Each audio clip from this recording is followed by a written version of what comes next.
Hi all, good afternoon everyone. Welcome to our channel.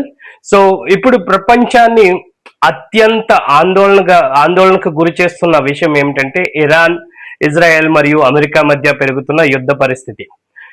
ఈ యుద్ధం కేవలం 3 దేశాల మధ్య మాత్రమే కాదు, ఇది మొత్తం మిడిల్ ఈస్ట్ ప్రాంతాన్ని ప్రభావితం చేసే స్థాయికి వెళ్ళిపోయింది. మీకు అందరికీ చూస్తున్నారు. దీన్ని ప్రపంచంలో చమురు ధరలు పెరగటం నుంచి మూడో ప్రపంచ యుద్ధం వస్తుందా అనే భయం వరకు ఈ యుద్ధం చాలా చాలా పెద్ద ప్రభావాలు కనిపిస్తున్నాయి. మీరు ఆల్రెడీ చూస్తున్నారు.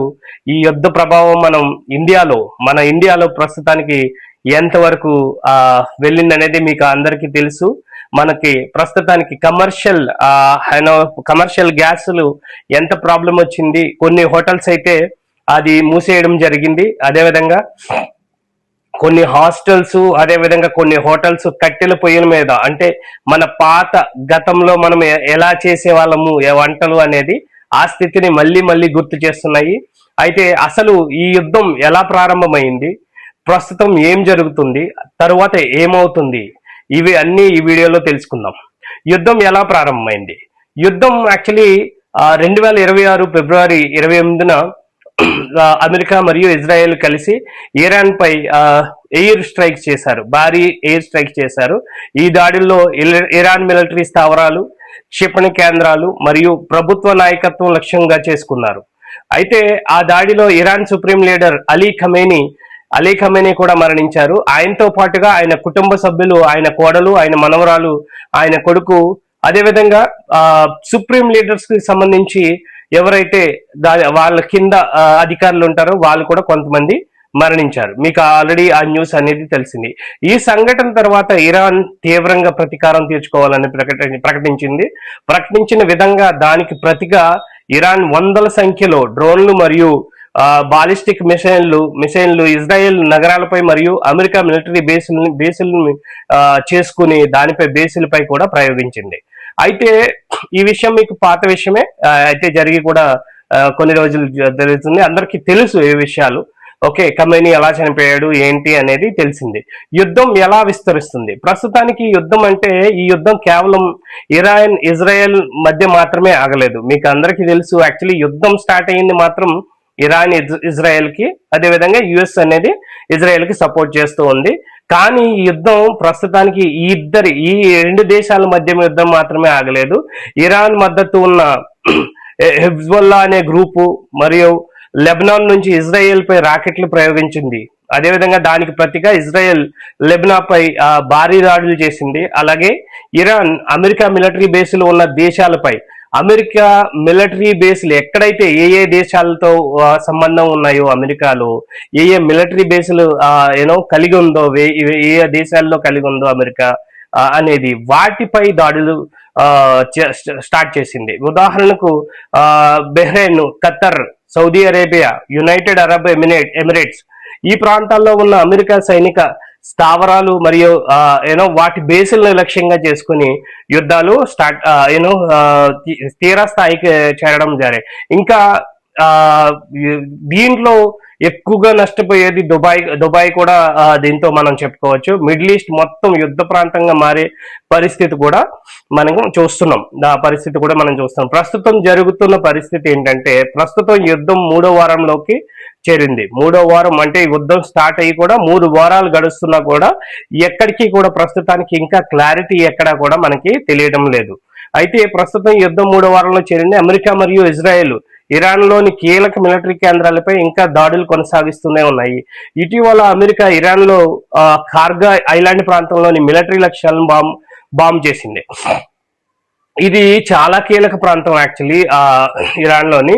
అయితే ఎందుకంటే అక్కడి నుంచి ఇరాన్ చమురు ఎగుమతి ఎక్కువగా జరుగుతూ ఉంటుంది. ఇప్పుడు మనకి చమురు అనేది మాక్సిమం మిడిల్ ఈస్ట్ కంట్రీస్ నుంచే మనకి చమురు అనేది ఎక్కువగా ఎగుమతి జరుగుతూ ఉంటుంది. అయితే ఈ ఇరాన్ కి ఈ కార్గా ఐలాండ్ అనే ప్రాంతం చాలా చాలా ఇంపార్టెంట్. ఎందుకంటే ఇక్కడి నుంచే మోస్ట్ ఆఫ్ ది ఎగుమతి అనేది ఇక్కడ నుంచి చమురు ఎగుమతి అనేది జరుగుతుంది. అదే సమయంలో ఇరాన్ కూడా గల్ఫ్ ప్రాంతంలో ఏవైతే దాడులు చేసింది, గల్ఫ్ ప్రాంతాల్లో దాడులు చాలా ఇరాన్ కూడా ఆ దాడులు పెంచి గల్ఫ్ ప్రాంతాలు ఏవైతే ఉన్నాయో వాటిపై దాడులు పెంచింది. కొన్ని దేశాలు డ్రోన్ దాడులు మరియు మిసైల్ దాడులు కూడా జరుగుతూనే ఉన్నాయి కొన్ని దేశాలపై. అయితే ఈ యుద్ధ తీవ్రత ప్రపంచంపై ఎలాంటి ప్రభావం చూపబోతుంది దాటి గురించి మనం తెలుసుకుందాం. ఈ యుద్ధం వల్ల ప్రపంచం ఆర్థిక వ్యవస్థపై కూడా పెద్ద ప్రభావం పడబోతుంది. ఇప్పటికే స్టాక్ చాలా నష్టాల్లో ఉంది. అదేవిధంగా వేర్వేరు విధాలుగా మనం నష్టపోతున్నాం. అదేవిధంగా మీరు చూస్తున్నారు దేశాలు ఏ విధంగా ఇబ్బంది పడుతున్నాయి. మనం ప్రస్తుతానికి వేర్వేరు దేశాల గురించి కూడా వద్దు, మన దేశం గురించే మాట్లాడుకుందాం. మన హైదరాబాద్ లేదా మన తెలుగు రాష్ట్రాల గురించే మాట్లాడుకుందాం. ఎంత ప్రభావం చూపింది అనేది, ఈ యుద్ధాలు అనేది ఎంత ప్రభావం చూపింది అనేది మీకు తెలుసు. ఇప్పటికే మనం ఎంతో ఎల్పిజి గ్యాస్ వల్ల ఎన్ని ఇబ్బందులు పడుతున్నాం. వాటి రేటు కూడా పెరిగిపోయింది. కొన్ని రేట్లు పెరిగినా కూడా బ్లాక్ లో ఎలా దందా చేస్తున్నారు.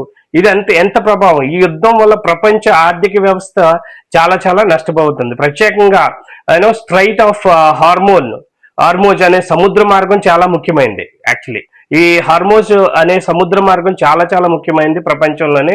అయితే ప్రపంచంలో సుమారు 20% చమురు ఈ మార్గం ద్వారానే వెళ్తుంది అనమాట. యుద్ధం కారణంగా ఈ మార్గంలో నౌకలు రాకపోకలు ఆగిపోయాయి. ఈ మార్గం ద్వారా ఈ యుద్ధం వల్ల రాకపోకలు ఇరాన్ అనేది ఆపేయడం జరిగింది. దీంతో చమురు ధరలు చాలా చాలా పెరిగాయి. గ్లోబల్ ఎకానమీపై ఒత్తిడి బాగా పెరిగింది అనమాట. ప్రపంచ దేశాల్లో ఆందోళన చాలా చెందుతున్నాయి. బికాజ్ ఇది రీజన్ ఏంటంటే కొంతమంది నిపుణులు చమురు ధరలు $200 వరకు పెరిగే అవకాశం కూడా ఉందని చాలా మంది చెబుతున్నారు. అయితే ఇది 3వ ప్రపంచ యుద్ధం వస్తుందా?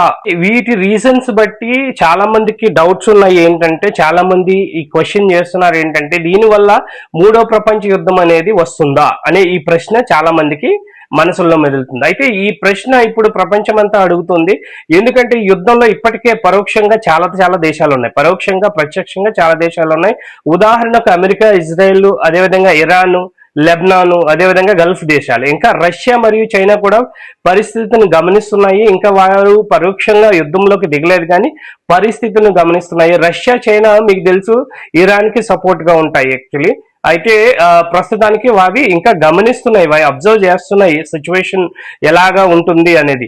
సిచ్యువేషన్ కొలికి రాకపోతే అవి కూడా దిగే పరిస్థితి అనేది కనబడుతుంది. ఈ యుద్ధం ఇంకా విస్తరిస్తే ప్రపంచ స్థాయి యుద్ధంగా మారే అవకాశం కూడా ఉందని కొందరు నిపుణులు హెచ్చరిస్తున్నారు. అయితే మొత్తానికి ఇరాన్, ఇజ్రాయెల్, అమెరికా మధ్య ఉన్న ఈ యుద్ధం ప్రపంచ రాజకీయాలను పూర్తిగా మార్చే అవకాశం కూడా ఉంది.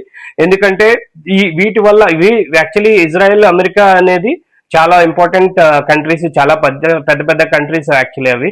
సో వాటి వల్ల ప్రపంచ రాజకీయాలు కూడా పూర్తిగా మార్చే అవకాశం కూడా ఉంది. ఈ యుద్ధం ఎప్పుడు ముగుస్తుంది, ఇంకా ఎన్ని దేశాలు ఇందులో చేరతాయి అనేది వచ్చే రోజుల్లో మనం తెలుసుకుందాం. ఎందుకంటే మనకి ఇంకా ఉండే కొద్ది ఒక క్లారిటీ అనేది రావడం జరుగుతుంది. ఈ యుద్ధం ఆగుతుందా లేకపోతే కొనసాగుతుందా, ఇంకా ఏ దేశాలు ఈ యుద్ధంలోకి పరోక్షంగా లేకపోతే ప్రత్యక్షంగా రావచ్చు అనేది మనం కొన్ని రోజుల్లో తెలుసుకుందాం. మీకు ఈ వీడియో నచ్చితే లైక్ చేయండి, ఛానల్ సబ్స్క్రైబ్ చేయండి. ఇలాంటి ప్రపంచ విషయాలపై మరిన్ని వీడియోల కోసం మా ఛానల్ని ఫాలో అవ్వండి.